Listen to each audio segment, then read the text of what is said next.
Hello, and welcome to session 6 of the Improving Implementation Learning module series. This session focuses on implementing skill building and training in the Comprehensive Behaviour Support Plan. Our rationale for this session is that skill building is an integral component to reducing behaviours of concern and facilitating restrictive practice fade out.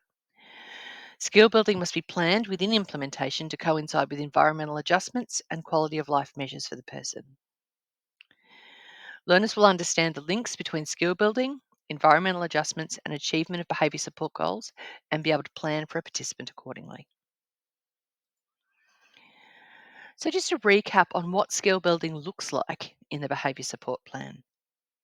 And we're recapping a couple of slides from the microlearning resource focusing specifically on skill building approaches. I encourage you to watch that microlearning to support this session today. We know that skill building in the BSP focuses on the person, family and daily supports, and then the wider support networks. And we know that when we are supporting each of these people, there are specific needs. For the person themselves, it's about developing and supporting communication skills, developing an understanding of self regulation and emotional literacy, about the capacity and confidence to express the unmet need, interpret bodily sensations, and use the verbs we develop. For family and daily supports, we're focusing more on how to manage the response and reaction to the person, how to understand the function of the behavior and what the person is trying to communicate and what the need is that is not met. We're also working with families and daily supports to model and reinforce the verbs we develop and model and reinforce communication skill growth in understanding the person's need. For wider support networks, we're looking at applying strategies to a range of environments, and we're looking at training and onboarding new supports and ensuring the whole care team is in the same space for that. And just as a recap on the skill building microlearning, we know that there are a number of skills that are included in behaviour support plans.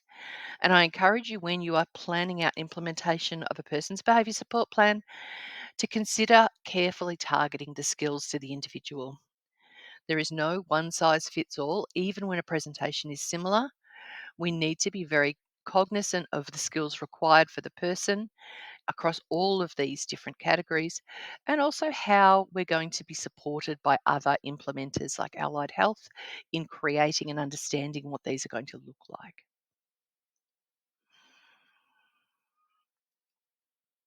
When we're looking at connecting our behaviour support plan to the skill building part, we need to remember that the behaviour support plan is going to give a clear indication of the skills that need to be developed.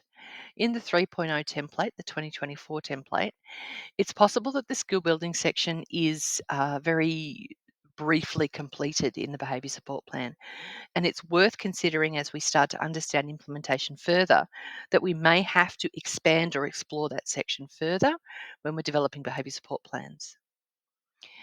Specifically, though, when putting together the implementation plan across the 12 months of a behaviour support plan, be led by the goals put together for the person, the proactive and response strategies that have been developed, considering who needs to understand how these look, and obviously link with the skill development and ensure that that's unpacked appropriately with specifics about the person, supports, and stakeholders. So, some considerations for when we're implementing our skill building. First of all, it takes lots of impact hours to embed a new skill. So, plan for what that might look like across the year. When we talk about embedding, we also talk about a significant time lag. So, it may take time to introduce a skill and then give the person the opportunity to practice and develop that. So, you have to look at the whole 12 months and consider how that might look. Budget size is absolutely critical. And we know that as part of all of implementation. But in skill building, we have to weigh off the budget we're going to spend in skill building on reporting requirements, uh, restrictive practices fade out, and all the other aspects that we know comprise implementation. Remember that most of the skill building is engineered by behaviour support and initiated by behaviour support. but the embedding actually occurs by the daily supports themselves.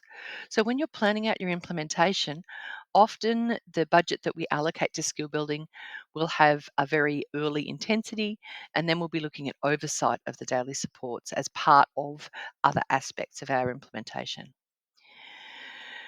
Allied health has an enormously integral role, particularly working within the speech and OT environments. We know that both of those professionals in a care team will guide us in understanding what a lot of skill building needs to look like.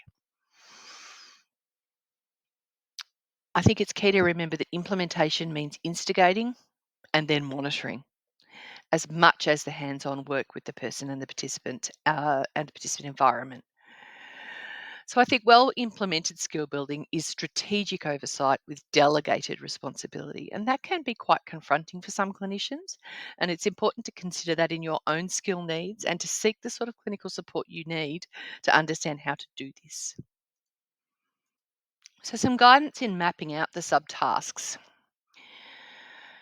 First of all, we know that skill building with environmental modifications equals an increase in the quality of life and achievement of our behaviour goal. So you need to consider when you're mapping out your subtasks, what are the environmental modifications that are going to come first and how does skill building fit in with those? You need to determine the methods of delivery of skill building. How are you going to implement the skill building itself? And I've said here that technology is your friend. Remember that multimodal approaches are available, are easily resourced, can be transferable between supports, and are enduring, so are able to be used over and over again. So, whereas a one to one skill building session is incredibly valuable, consider how you're going to create an enduring record of that so that other supports can use that and so that the person can use it enduringly. Sequencing the implementation of skill building really needs to be done, as I mentioned before, with your speech and OT and other relevant allied health, ensuring that their work precedes yours so that the structures are put in place and allow yourself to be guided by what they suggest. We also need to make sure that when we map out our subtasks that they're clinically defensible. So we can say we are spending the money in this way for this purpose in the aim to achieve this particular goal. And that's why I encourage mapping out skill building subtasks against particular deliverables in terms of environment and against the person's quality of life goal. Again, the skill building approaches microlearning is really rich in information in this, and I encourage you to use that. In terms of timeframes and budgets, I've shown an example of the implementation spreadsheet here and how it could be put together for a person, just considering across the 52-week life of a behaviour support plan. Skill building often clusters closer to early stages of BSP implementation, but that's not always the case.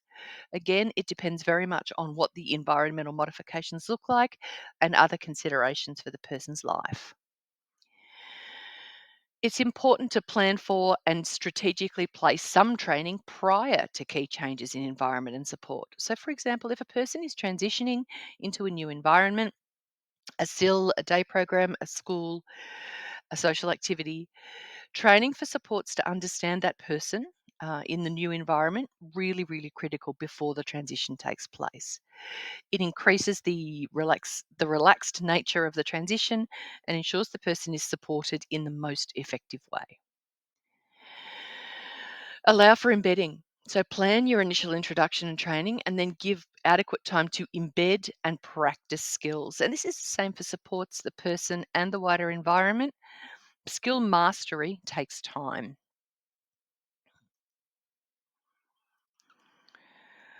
We know that traditionally one to one skill building has been the cornerstone of the implementation stage of behaviour support, and it remains so.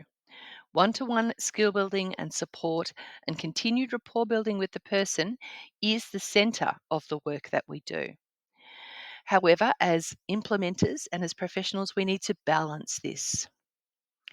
And I've said here that skill building and rapport maintenance is a core aspect of behaviour support, but it needs to be balanced against budget, training supports, and monitoring of the behaviour support plan.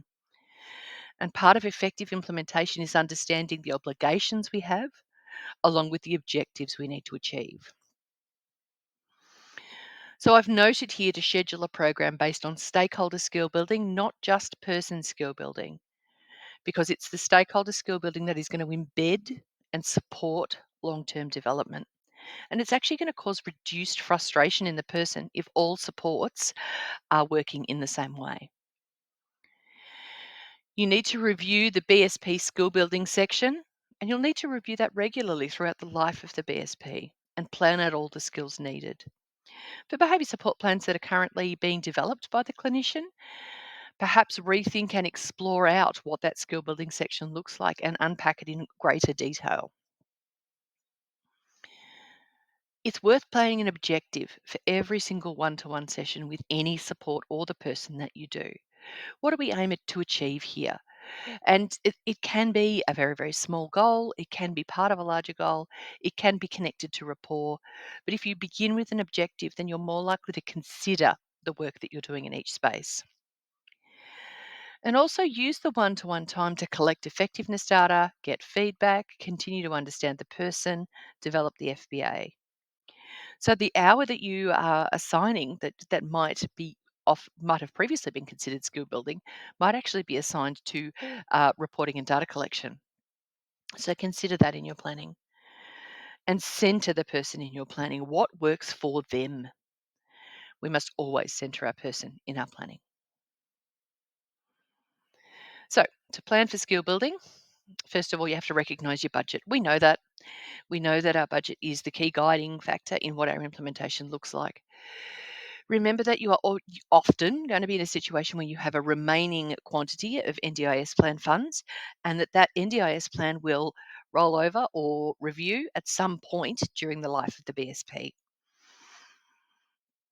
Be aware of what that might look like. Use your key supports to understand that well. The second thing is to map out your BSP goals and skills.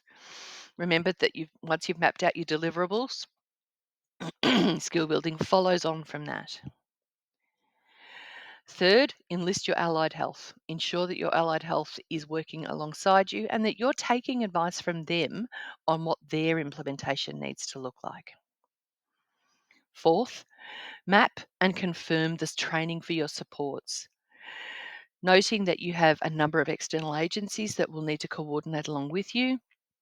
They will need to arrange what that looks like for the shifts for their supports, for their staff. So set your dates early and communicate your key training sessions so that you get maximum impact from that. Then consider your resourcing needs. What are your physical resources going to need to look like? And how long is it going to take you to develop those? It's very reasonable to use time to do that, but it's best to plan that from the outset. Next steps.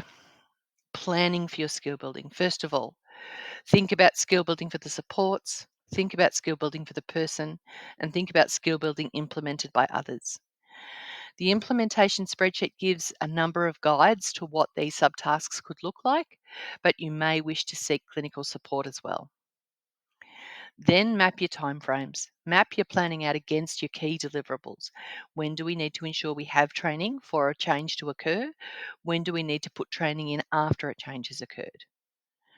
Make sure you have lead times carefully selected. And third, think about, do you as a clinician, do I as a clinician understand how to implement the skill building? What skills do I need to develop before I train others? Skill building is a complicated aspect of behaviour support, and we're all continuing to learn in this space. So do not hesitate to seek clinical and support and advice and guidance within supervision structures to do this. Noting the current components of the microlearning library, there are a number of places that you can develop an understanding about skill building, particularly looking at things like implementing FERBs in the BSP, skill building approaches, implementing, um, designing implementation, all of these cross over. So don't hesitate to use those resources. Thank you.